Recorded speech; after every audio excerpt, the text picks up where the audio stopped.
Cosmetic acupuncture എന്ന് പറഞ്ഞിട്ട് aesthetic നല്ല രീതിയിൽ തന്നെ ഒരു ട്രീറ്റ്മെന്റ് സെക്ഷൻസ് അക്യുപഞ്ചറിലുണ്ട്. അപ്പൊ അതില് നമ്മുടെ മുഖത്ത് തന്നെ ഏകദേശം 50 or 100 നീഡിൽസ് കുത്തി വെച്ചതായിട്ട് കാണാം. പല സെലിബ്രിറ്റീസും ചെയ്തതൊക്കെ കാണാം. അപ്പൊ അങ്ങനെ വരുമ്പം നമുക്ക് എന്താ പറയാ, ട്രീറ്റ്മെന്റ് എങ്ങനെയാണ് ശരീരത്തിൽ ഫലിക്കുന്നത്, അല്ലെങ്കിൽ എങ്ങനെ ചുമ്മാ ഒരു ക്രീമോ അല്ലെങ്കിൽ ഒരു സൗന്ദര്യവർദ്ധക വസ്തുവായിട്ടുള്ള എന്തെങ്കിലും മെറ്റീരിയൽസ് ഒന്നും ഇല്ലാണ്ട് ചുമ്മാ കുറെ നീഡിൽ കുത്തി വെച്ചാൽ എങ്ങനെയാണ് മുഖം ഗ്ലോ ആവുക എന്നൊക്കെ പലർക്കും സംശയം തോന്നാം. അതിലെന്താ സംഭവിക്കണമെന്ന് വെച്ചാൽ, ഒന്ന് നമ്മുടെ ലിംഫാറ്റിക് വെസൽസ് ആക്റ്റീവ് ആവുക എന്നുള്ളതാണ്. അതിലൂടെ നമുക്ക് ബ്ലഡ് സർക്കുലേഷൻ ഇംപ്രൂവ്ഡ് ആവും. അപ്പൊ ഈ സൗന്ദര്യവർദ്ധകത്തിന് അല്ലെങ്കിൽ മുഖ സൗന്ദര്യത്തിന് വേണ്ടി നമ്മുടെ മുഖത്ത് മാത്രമല്ല നീഡിൽസ് വരാം, നമ്മുടെ ബോഡിയുടെ ചില പാർട്സിലും നീഡിൽസ് വരും. അത് എന്തുകൊണ്ടാന്ന് വെച്ചാൽ, ഇപ്പോഴത്തെ ജനറേഷനിൽ നമ്മൾ എല്ലാവരും കേൾക്കുന്ന ഒരു വേർഡാണ് ഗ്ലൂട്ടാത്തയോൺ.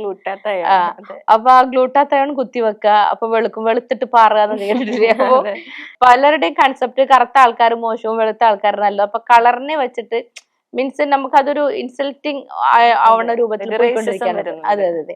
പക്ഷെ അങ്ങനത്തെ യാതൊന്നുമില്ല. കാരണം എന്ന് വെച്ചാൽ ഞാൻ വിശ്വസിക്കുന്നത് നമ്മുടെ മനസ്സ് നന്നാവുക എന്നുള്ളത് മാത്രമാണ്. പിന്നെ ചില സെലിബ്രിറ്റീസും അത്തരം ജോലികൾ ചെയ്യുമ്പോൾ സ്വാഭാവികമായിട്ടും അവർ ആ ഒരു ഒരു ഉദാഹരണം എയർ ഹോസ്റ്റസ്മാർ അങ്ങനെയൊക്കെ നോക്കുന്നുണ്ടല്ലോ.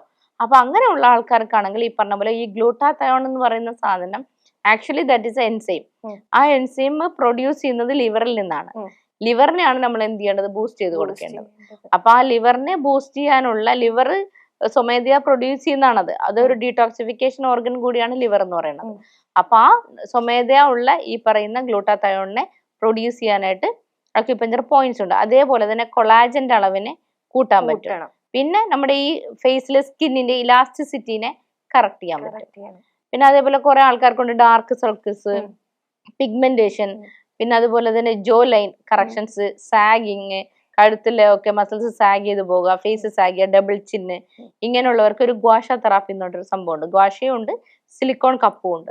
ഇത് വെച്ചിട്ട് നമ്മളിങ്ങനെ ചെയ്യുന്നതാണ്. പിന്നെ അതുപോലെ തന്നെ ഫേസ് യോഗ, ഇതൊക്കെ നമ്മളവിടെ കൊടുക്കുന്നതാണ്. അപ്പൊ ഈ കോസ്മെറ്റിക് ട്രീറ്റ്മെന്റ്സിനും ബഡ്ജറ്റ് ഫ്രണ്ട്ലി ആണ്. ഉറപ്പായിട്ടും.